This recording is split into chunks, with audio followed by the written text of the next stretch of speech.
Өздеріңіз жолдауда естідіңіздер, президентіміз Сенаттың жұмысына жоғары бағасын берді.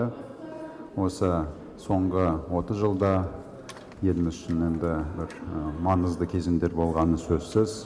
Осындай енді күрделі кезеңде Сенат өзінің тарихи миссиясын орындады деп президентіміз нақты айтты. Тарихи миссиясын бұл жерде президентіміздің атап өткені, енді осы өткен жылдарда біздің енді палатамыз, Сенат мемлекеттік құрылыстың тұрақтануына тікелей өзін тұрақты жүзеге асыруына өзін тікелей үлесін қосты.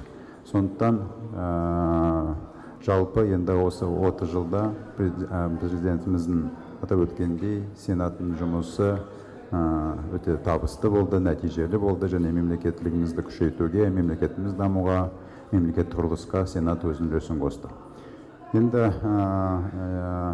сонымен қатар өмір болғаннан кейін ары қарай біздің саяси жүйемізді даму керек, біздің еліміз дамып жатыр. Сондықтан президентіміз, өздеріңіз білесіздер, жолдауда жалпы ары қарай парламенттік реформаны жүзеге асыру мәселесін ортаға салды.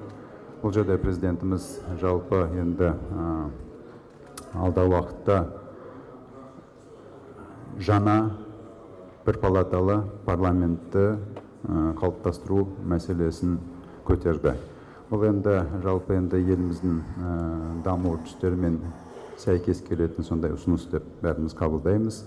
Сонымен қатар президентіміз бұл енді өте маңызды мәселе. Бұны енді бір-екі күнде шеше салуға болмайды. Бір жылдай уақыт мамандар, сарапшылар, парламент депутаттары бұны талқылап, өз ұсыныстарын ортаға салып, бір ортақ пікірлерге келіп жатса, ары қарай референдум ұйымдастырылатын болады 2027 жылы. Сол жерде халқымыз қалай шешеді, ары қарай сондай тиісті заңнамалық өзгерістер болатын болады.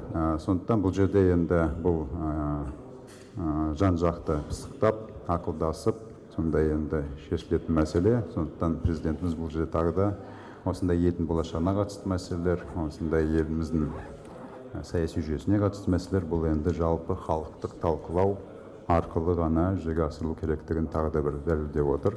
Сондықтан осы бағыттарда алдағы уақытта нақты қадамдар жүзеге асырылады деп сенеміз.